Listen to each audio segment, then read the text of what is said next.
আপুনিও হ'ব বিচাৰে নেকি ৰিয়ান পৰাগ উমা চেত্ৰীৰ দৰে প্ৰফেশ্যনেল ক্ৰিকেটাৰ? আপুনিও আপোনাৰ ল'ৰা ছোৱালীক বনাব বিচাৰে নেকি ৰনাল্ডো মেছিৰ দৰে ফুটবলাৰ? তেনেহ'লে আপোনালোকৰ কাৰণে আছে ভাল খবৰ। আজিৰে পৰা আৰম্ভ হৈছে ক্ৰিকেট আৰু ফুটবল প্ৰশিক্ষণ কেন্দ্ৰ ভোলাটাৰ স্পৰ্ট একাডেমি।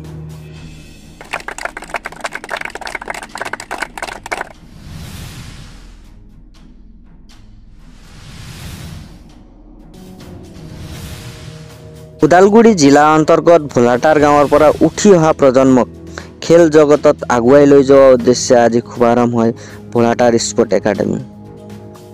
শ্ৰী জীৱন ৰায়ৰ তত্বাৱধানত জন্ম লোৱা ভোলাটাৰ স্পৰ্ট একাডেমি আজি 8 ছেপ্টেম্বৰ তাৰিখে ওদালগুৰি জিলা এছ'চিয়েশ্যনৰ কাৰ্যকৰী সভাপতি শ্ৰীযুত ধনঞ্জয় দাস, উপসভাপতি শ্ৰীযুত বিপুল দৈমাৰী, সাধাৰণ সম্পাদক শ্ৰীযুত অৰবিন্দ দাস লগতে বামুণজুলি আঞ্চলিক আকসু ভোলাটাৰ VCDC অধ্যক্ষৰ দ্বাৰা শুভ উদ্বোধনী কাৰ্য সম্পন্ন কৰা হয়।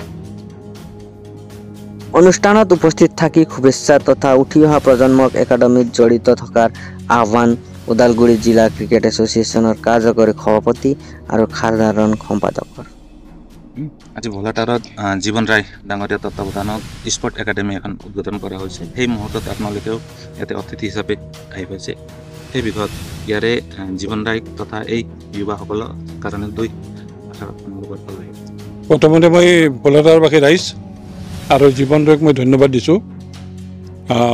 আচলতে আজি এটি বৰ আমাৰ কাৰণে ভাল দিন, কাৰণ আমি ক্ৰিকেটৰ লগত জড়িত। গতিকে আজি ইমান এখন ভিতৰুৱা ঠাইত এই যে ক্ৰিকেট একাডেমি এটা হ'ল, এইটো আচলতে আমাৰ কাৰণে এটা প্লাছ পইণ্ট। আমি ইতিমধ্যে আমি ভোলাটাৰৰ পৰা আমি এজন আণ্ডাৰ-14 খেলি আহিল। ভৱিষ্যতলৈ আমি আৰু বেছিকৈ মানে ল'ৰা পাম, সেইটো আমি আশা কৰিছোঁ। আৰু আমি জীৱন ৰায়ক মানে তত্বাৱধানত ইয়াতে মানে সদায় অন্ততঃ গধূলি ইয়াতে, কাৰণ ৰাতিপুৱাটো নোৱাৰে, ৰ'দ হয় বা স্কুল আছে, গতিকে গধূলি যাতে সদায় ইয়াত এই প্ৰেক্টিছটো হয়। আৰু আমি আশা কৰিম তাৰমানে লেডিজ টিম এটা আমাৰ বৰ অভাৱ হৈ আছে। আমি ইতিমধ্যে যোগাযোগ কৰি আছোঁ, তথাপি ইয়াৰ পৰাও যদি আমি পাওঁ তেতিয়া ভাল হয়। যিহেতু আহি পাইছে ইয়াতে আপোনালোকে গম পায় যে এখন ভিতৰুৱা ঠাই আৰু একদম পিছপৰা ঠাইখনৰ পৰা যিহেতু এই প্ৰয়াস এটা আৰম্ভ কৰিছে জীৱন ৰায় ডাঙৰীয়াই, তেখেতক ভৱিষ্যতলৈ বা একাডেমি ফালৰ পৰা হওক বা এছ'চিয়েশ্যনৰ ফালৰ পৰা হওক কেনেধৰণৰ সহায় সহযোগিতা থাকিব? আমি ভোলাটাৰবাসী ৰাইজক বা ইয়াৰ উদ্যোক্তাসকলক ধন্যবাদ জনাইছোঁ। আৰু জীৱন ৰায় যিখিনি উদ্যোগ লৈছে খুব ভাল এটা পদক্ষেপ লৈছে তেওঁ। গতিকে আমি আশা কৰিম আৰু যথেষ্টখিনি ল'ৰা ওলাব ইয়াৰ পৰা। ডিষ্ট্ৰিক্ট এজন পাইছোঁ আমি, আৰু ষ্টেটৰো আশা কৰিম ইয়াৰ পৰা। কিনো আৰু এই ভিতৰুৱা গাঁও অঞ্চলৰ পৰাই টেলেণ্টবিলাক আচলতে ওলায়। গতিকে আমি সেইটো আশা কৰিম। ছোৱালীৰো আজি উমা চেত্ৰীৰ কি বাহিৰে ভিতৰুৱা ঠাই এখনৰ পৰাই ওলাইছে, গতিকে আমি নিশ্চয় আমিওতো কিয় উলিয়াব নোৱাৰিম। আৰু ইমান ভিতৰুৱা অঞ্চলত যে এইটো এটা উদ্যোগ লৈছে তেওঁলোকে, গতিকে এইটো আমাৰ গৌৰৱ।